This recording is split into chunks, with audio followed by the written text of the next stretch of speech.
নমস্কার বন্ধুরা, এক্সপ্লোরার সৈকত অফিসিয়াল চ্যানেলে সকলকে স্বাগতম। বন্ধুরা, আপনাদের সকলকে শুভ নববর্ষের শুভেচ্ছা ও অভিনন্দন জানিয়ে আজকের ভিডিওটি শুরু করছি। আমাদের সকলের নতুন বছর খুব ভালো কাটুক, এটা ভগবানের কাছে প্রার্থনা করি। আজকের ভিডিওতে আপনাদের আমি জানাবো বৈশাখ মাসের তুলসী পূজার মাহাত্ম্য, তুলসী গাছে জল দেওয়ার নিয়ম এবং মন্ত্র। সমস্ত কিছু জানতে পারবেন এই ভিডিওতে, তাই ভিডিওটি শেষ পর্যন্ত দেখুন। বন্ধুরা, আমাদের সনাতন হিন্দু ধর্মে তুলসী গাছকে দেবী বলে পুজো করা হয়। সকল হিন্দু গৃহে তুলসী গাছ রাখা অত্যন্ত শুভ বলে মনে করা হয়। আমরা সকলেই জানি ভগবান শ্রী বিষ্ণুর পূজা তুলসী পাতা ছাড়া অসম্পূর্ণ থেকে যায়।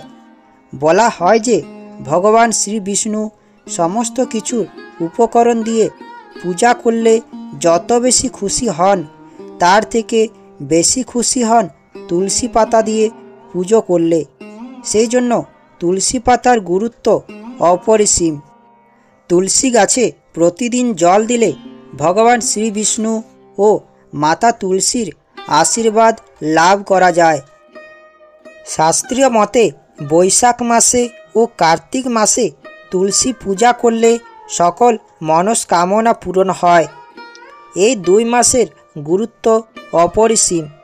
এই দুই মাসে তুলসী গাছে জল দিলে সকল মনস্কামনা পূরণ হয়। এই দুই মাস শুধু নয়, প্রতিদিন যদি তুলসী গাছে জল দেওয়া হয় তাহলে ব্রহ্ম হত্যার মতো মহাপাপ থেকে মুক্তি পাওয়া যায়। এটাও বলা হয় যে প্রতিদিন সকালে তুলসী গাছে দর্শন করলে মন ও শরীর সুস্থ থাকে।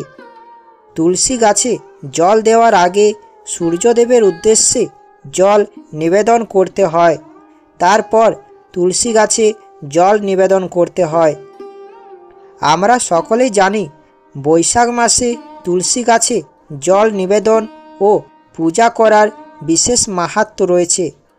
তুলসী গাছ পূজা করা অত্যন্ত শুভ, কারণ তুলসী গাছ বাড়িতে থাকলে সুখ শান্তি সব সময় বিরাজ করে এবং ভগবান শ্রী বিষ্ণুর পাশাপাশি মা লক্ষ্মীও খুব খুশি হন।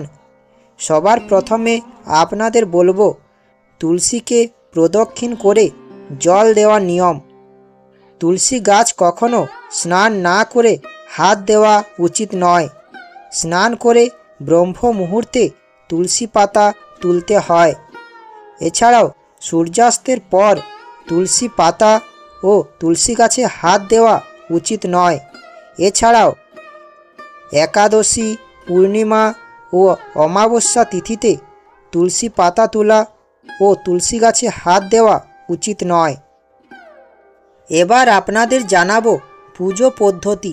প্রথমে স্নান করে শুদ্ধ বস্ত্র পরিধান করে পুজো করতে বসবেন। তারপর 3 বার নমঃ বিষ্ণু বলে নিজেকে আচমন করে নেবেন। সকল পুজোর সামগ্রীতে এবং তুলসী তলায় গঙ্গা জল ছড়িয়ে শুদ্ধ করে নেবেন। তারপর তুলসী তলায় একটি ঘিয়ের প্রদীপ ও ধূপ জ্বালিয়ে নেবেন। এরপর লাল চন্দন ও হলুদ গুলে নিয়ে মা তুলসীকে দেবেন। এরপর ফুল দিয়ে সাজিয়ে নেবেন। বন্ধুরা, বৈশাখ মাসে তুলসী পুজোর বিশেষত্ব হলো তুলসী গাছে জলধারা নিবেদন করা। বৈশাখ মাসে সূর্যের তাপের হাত থেকে বাঁচাতে জলধারা দেওয়া হয়। তুলসী গাছে জলধারা দেওয়ার জন্য তুলসী গাছের উপরে একটি মাটির ভাঁড়ে জল ভর্তি করে তলায় ফুটো করে তাতে সলতে লাগিয়ে ঝুলিয়ে দেওয়া হয়। যদি না পারেন তাহলে 3 থেকে 4 বার তুলসী গাছে জল দেবেন, যাতে তুলসী গাছ শুকিয়ে না যায়। জলধারা দেওয়ার জন্য মাটির পাত্রতে জল ভরে তাতে লাল চন্দন ও হলুদ লাগিয়ে ঝুলিয়ে দিতে হয়। এবার আপনাদের জানাবো তুলসী গাছে জল নিবেদন করবেন কিভাবে। তুলসী গাছে জল নিবেদন করার জন্য তামা বা পিতলের পাত্র সব থেকে ভালো। এরপর একটি তামার পাত্র নেবেন, তাতে বিশুদ্ধ জল ভরে নেবেন। এরপর জলের মধ্যে একটু লাল চন্দন ও একটু হলুদের গুঁড়ো ও কিছু ফুলের পাপড়ি নিয়ে পুরো জলটা মিশিয়ে নিতে হবে।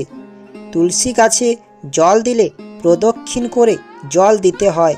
প্রদক্ষিণ করার সময় ঘড়ির কাঁটার দিকে 4 বার প্রদক্ষিণ করতে হবে ও হাতে 1 ঘটি জল নিয়ে প্রদক্ষিণ করতে হবে। তুলসী গাছকে প্রদক্ষিণ করার সময় একটি মন্ত্র বলতে হয়।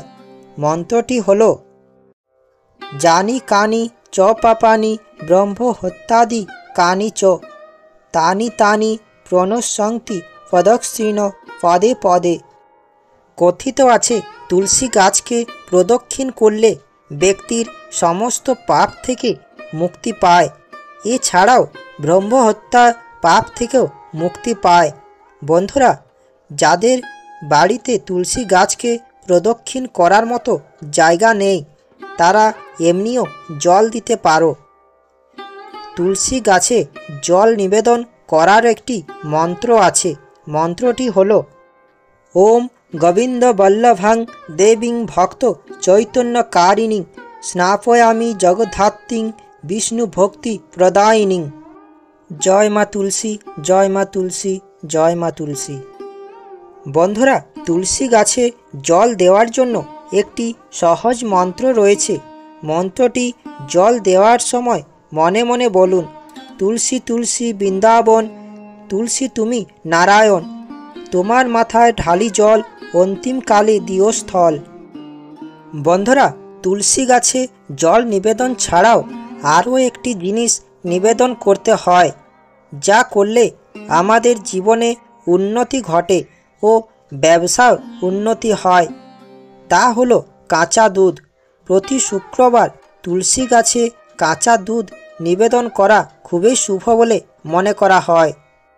কাঁচা দুধ নিবেদন করলে ব্যবসায় উন্নতি হয়। দুধটি তুলসী গাছের গোড়ায় দিয়ে জয় মা তুলসী, জয় মা তুলসী, জয় মা তুলসী বলে 3 বার বলবেন। এছাড়াও তুলসী গাছে লাল ওড়না নিবেদন করা শুভ বলে মনে করা হয়। বৈশাখ ও কার্তিক মাসে ওড়না নিবেদন করা শুভ বলে মনে করা হয়। এরপর তুলসী মাতাকে ফুল নিবেদন করবেন, জয় মা তুলসী বলে 3 বার বলে। এরপর হাত জোড় করে মা তুলসীর প্রণাম মন্ত্র পাঠ করবেন। মা তুলসীর প্রণাম মন্ত্রটি হলো ওম বৃন্দায় তুলসী দেব্যৈ প্রিয়ায় কেশবস্য চ কৃষ্ণ ভক্তি প্রদে দেবী সত্যবত্যই নমো নমঃ। তুলসী দেবীর একটি সহজ প্রণাম মন্ত্রও রয়েছে। সেটা হলো তুলসী তুলসী মাধবী লতা কও তুলসী কৃষ্ণ কথা, কৃষ্ণ কথা শুনলে কানে, দ্বাদশ প্রণাম তোমার চরণে। এরপর মা তুলসীকে ভোগ ও জল নিবেদন করবেন। এরপর দেবী তুলসীকে আরতি করবেন। ধূপ ও ঘিয়ের প্রদীপ দিয়ে আরতি করবেন ও আরতি করার সময় ঘণ্টা বাজাবেন। এক্ষেত্রে একটি নিয়ম রয়েছে। আরতি করার সময় ঘড়ির কাঁটার দিকে 3 বার ঘুরিয়ে আরতি করতে হয়। ঘণ্টা বাজিয়ে বাজিয়ে আরতি করবেন। সব শেষে শাঁখ বাজিয়ে নেবেন। এইভাবে আপনারা বৈশাখ মাসে প্রতিদিন মা তুলসীকে পুজো করতে পারেন এবং জল দিতে পারেন। রাত্রিবেলায় ধূপ ও প্রদীপ জ্বালিয়ে আরতি করবেন। তুলসী গাছে রাত্রিবেলায় বাতি দেওয়ার একটি মন্ত্র রয়েছে। সেটা হলো তুলসী তলায় দিচ্ছি বাতি, সাক্ষী থেকো ভগবতী, সাক্ষী থেকো দেবগণ আর লক্ষ্মী নারায়ণ। তুলসী তুলসী নারায়ণ, তুলসী তুমি বৃন্দাবন, তোমার তলায় দিয়ে বাতি, বৈকুণ্ঠে হোক আমার গতি। বাতি দেখায় সন্ধ্যাকালে, যেন তব বরে 3 কুল উজ্জ্বলে। মিনতি করি আমি দিয়ে গলে বাস, অন্তিমে দিও স্থান ওহে শ্রীনিবাস। এই ক্ষেত্রে আপনি যদি মন্ত্রটি না বলতে পারেন তাহলে হরে কৃষ্ণ মহামন্ত্রটি বলে সন্ধ্যায় প্রদীপ দেখাতে পারেন। আরতি করা হয়ে গেলে ভক্তি ভরে তুলসী দেবীকে প্রণাম করবেন। আশা করি ভিডিওটি দেখে ও শুনে আপনাদের ভালো লাগবে। ভিডিওটি দেখে ও শুনে ভালো লাগলে আমার চ্যানেলটা সাবস্ক্রাইব ও লাইক করার অনুরোধ রইল। ভিডিওটি সকলের কাছে পৌঁছেও দেওয়ার অনুরোধ রইল। ধন্যবাদ।